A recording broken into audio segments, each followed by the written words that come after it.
Hello, I'm Simon Whistler, you're watching TopTenzNet, and in the video today we're looking at the top 10 good and bad things about Obama's presidency. Number 10. Good. Getting bin Laden. On May 2, 2011, justice finally caught up with the most wanted man on the planet. Nearly a decade after he'd orchestrated the murders of nearly 3,000 people in New York, Washington, and Pennsylvania, Osama bin Laden was shot dead by Navy SEALs who stormed his Pakistani compound. He'd evaded the Bush administration and spent nearly 4 years giving the Obama White House the runaround. But he couldn't run forever, and on April 29, 2011, President Obama gave the order for his compound to be raided. There were some negative sides to the killing of bin Laden. US intelligence posed as aid workers to verify the compound's location, something that's ethically dubious as it can lead to real aid workers being murdered. There's also a good argument that bin Laden should have been captured and made to stand trial. But come on, this was one of the most callous mass murderers to have ever lived. Men, women and children all died during 9/11. Al-Qaeda killed thousands more in the decades since. ISIS are a direct result of Al-Qaeda and even more vicious. All of those deaths are on bin Laden's shoulders. Everyone, no matter if they're Democrat or Republican or Independent, can probably agree his death was one of Obama's high points. Number 9. Bad. Letting Libya implode. Only a few months after bin Laden caught a bullet, another enemy of America died. Gaddafi was dragged into the streets and killed by his own people after an American-led NATO intervention toppled his regime. But this time, there was no happy ending. Thanks to a lack of forward planning, Libya soon descended into chaos. There are really no excuses here. Obama was elected partly on a platform of not engaging in any more Bush-style military adventurism. Libya was a slap in the face to that promise. The initial goal of saving civilian lives was noble, but everyone had already seen what happened in Iraq and Afghanistan with no plan for reconstruction. That intervention went ahead in Libya regardless should be to Obama's eternal shame. Even the president himself calls the situation there a shit show. Fast forward 4 years and Libya has become as dangerous and as screwed up as Somalia. Millions of refugees flee for Europe's shores, with hundreds drowning en route. ISIS have established a foothold there. American diplomats have been killed in Benghazi. Obama wanted to save lives. Instead, he created one of the most failed states on earth. Number 8. Good. Unemployment below 5%. When Obama first stepped into the White House, the Great Recession was making mincemeat of America. Unemployment stood at over 8%. By the end of the year, it had topped 10%.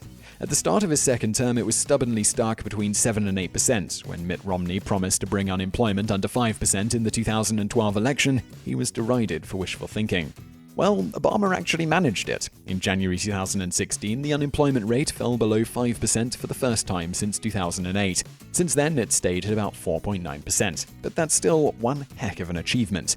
That it happened at all is thanks to some sound decisions on Obama's part during the financial crisis, such as expanding George W. Bush's bailout of the auto industry. Couple that with a sustained program targeting unemployment throughout his 8 years in the presidency, and you wind up where we are today, at a level of unemployment not seen since the heady days of pre-crisis 2008.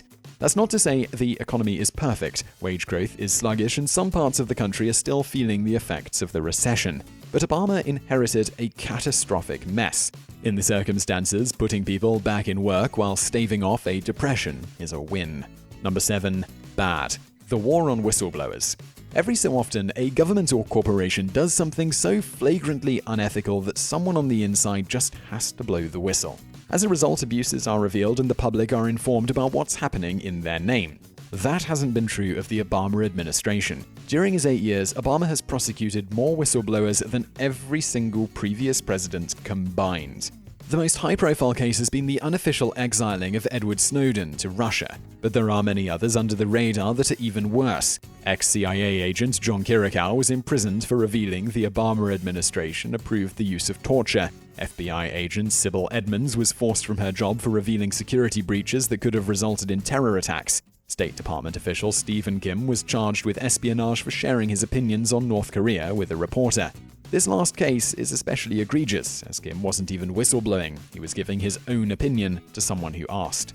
There is an argument to be made that leakers and whistleblowers are undermining the government and making Americans less safe. Yet the clear consensus is that even government needs checks to ensure it doesn't abuse its power. Obama tried his best to get rid of those checks, and in doing so, violated his own oath to build a transparent government. Number 6. Jury's out on this one. Obamacare.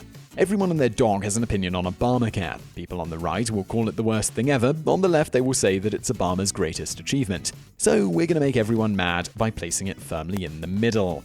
So first, the good. Now, in 2010, when the Affordable Care Act, to give it its official name, was signed into law, 16% of the population had no health insurance whatsoever.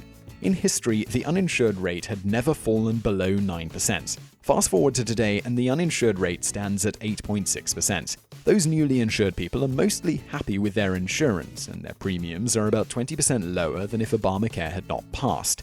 That's not something to be sniffed at. Now the bad. Obamacare forced millions of people off plans they already had and liked, despite Obama's insistence that wouldn't happen. Big insurers are pulling out of the system's marketplace. Insurers who stay are barely breaking even. It has patently failed to replicate the universal Swiss or German-style system Obama envisioned. As we write this, some are predicting that Obamacare will collapse in the near future, particularly with Donald Trump set to take office. Others think it will transit into becoming some sort of Medicaid for the poor. Time will tell, and as we say, the jury's out. Number 5. Good. Record-breaking conservation efforts. At the dawn of the 20th century, Teddy Roosevelt used his executive powers to preserve vast tracts of American wilderness. In doing so, he earned himself the nickname the Conservation President. Fast forward 100 years, and Obama may have just usurped Teddy's title. The 44th president's second term has been a masterclass in how to conserve like Mother Nature's personal bodyguard. In 2012, he used his executive powers to create the largest marine national park on Earth, designating some 490,000 square miles of Pacific Ocean, protecting coral reefs, ocean trenches, and unique ecosystems. If it were a state, this new national park would be bigger than any except Alaska. Since then, the president has also created the Atlantic's first national marine park, not to mention turning Maine's North Woods into what may be the last large new national park the East Coast will ever see. Overall, Obama has created or expanded 19 national monuments over 2 terms, more than any other president bar Roosevelt. For comparison, George W. Bush and Bill Clinton combined only managed 4. While some still regard this as overreaching by the federal government, it's hard to argue that such dedicated conservation efforts are a bad thing. They're also lasting. Obamacare may yet disappear into history. The chances are, though, that the great-great-grandchildren of Americans today will still be visiting Obama's new parks over 100 years from now. Number 4. Bad. The dead TPP deal. The Trans-Pacific Partnership Deal, TPP, is a zombie that won't die. After every report of thousands protesting in Japan or Malaysia or Washington or New Zealand, another pops up about Obama trying his hardest to push the deal through. And he may yet make it, but don't count on it. Whatever its relative merits, TPP is most likely dead in the water. Donald Trump opposes the TPP, as do many politicians in the 11 countries the deal was meant to unite. Bernie Sanders turned it into an article of faith among left-wingers to oppose the deal. The right are just as against it. Major magazines such as Time have said that it threatens American workers. Never mind that some argue it will boost American incomes, extend American influence, and lift developing nations like Vietnam further out of poverty. The TPP is considered particularly toxic. Make no mistake, this is one of Obama's biggest policy failures. Alongside Obamacare and gay marriage, TPP and its European equivalent, the TTIP, were meant to be the 44th president's lasting contributions to American life. Now, it looks like neither will pass. Number 3. Good. Reopening ties with Cuba. On October 19, 1960, the US imposed an economic embargo on Cuba in response to the communist Castro dictatorship. Born out of the Cold War, the embargo, the Cubans call it a blockade, outlasted the collapse of the Soviet Union, the presidencies of Bill Clinton and George W. Bush, and the first decade of the 21st century. For over 50 years, a country nearly within swimming distance of Florida remained almost completely cut off from the USA. That was until 2015. That was the year Obama unveiled what the new republic has called his finest foreign policy achievement, the re-establishment of relations with Cuba. For the first time, nearly in living memory, a sitting US president visited Cuba, spoke with its leader, and encouraged American businesses to invest there. In its own way, the moment was almost as historic as Nixon's 1972 visit to China. There are some caveats here. Congress still has to vote to lift Cuba's embargo, and significant portions of the Cuban-American community are angry at Obama establishing links with what is still a dictatorship. However you cut it though, Obama's actions here are historic. Number 2. Bad. Failing to close Guantanamo Bay. As President, Barack Obama will close the detention facility at Guantanamo. Those words were plastered across Obama's official 2008 election website. The closing of Gitmo was one of the key pledges of the 44th president's first administration. People waited expectantly, but it didn't happen.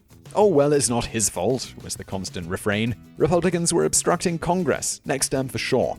Sure enough, in 2012, Obama again promised to close the detention facility. Yet, here we are in the last days of the Obama presidency, and Guantanamo remains stubbornly open, home to nearly 100 people, some of whom have been held there without trial for years. Human rights organizations continue to describe it as a black hole where rights are discarded and abuse remains rife. To be fair to Obama, he has faced obstructionism from Congress on this issue, yet at other times it has appeared to vanish off his radar altogether. Executive powers mean he could choose to transfer the prisoners to normal detention facilities in other countries should he wish to, or he could have pushed the bill through in 2009 when Democrats still controlled Congress. That he didn't shows a stunning lack of leadership. Number 1. Jury's out. The Iran nuclear deal.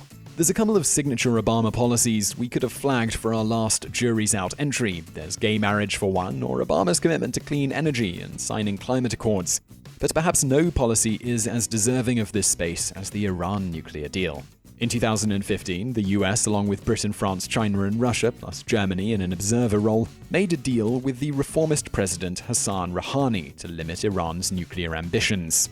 Was it a historic peacemaking achievement or handy cover for Iran to pursue its nuclear ambitions? Well, it depends on who you ask. First, the argument for. Supporters say the deal will stop Iran clandestinely acquiring the bomb while allowing the Islamic Republic access to nuclear energy. In return, millions of Iranians will be lifted out of devastating poverty, the economy will be liberalized, and Tehran will be handed a financial incentive not to initiate war with its neighbors, particularly Israel. Some also think that a US pivot in the Middle East towards Shia Iran makes sense in light of Saudi Arabia's funding of Sunni terrorists, allegedly including ISIS. Now the argument against. Iran has already violated the spirit of the deal by testing ballistic missiles. Tehran has accepted piles of money from the White House with little evidence that it has changed its tone. Many believe the deal was just a feint to get breathing space to develop nukes. Look at the mid-90s North Korea nuclear deal. By 2006, the Hermit Kingdom had exploded its first nuclear bomb, and it has since tested 4 more. In 10 years' time, we'll know for certain how the Iran deal turned out. It could be Obama's greatest mistake or his biggest achievement. Until then, though, the jury remains out. So I really hope you enjoyed that video about Obama's presidency. If you did, please do hit that thumbs up button below this video. Do subscribe as well, button on the screen as well as below me now. And don't forget to check out some of our other videos that are linked to over there on the right. And thanks for watching.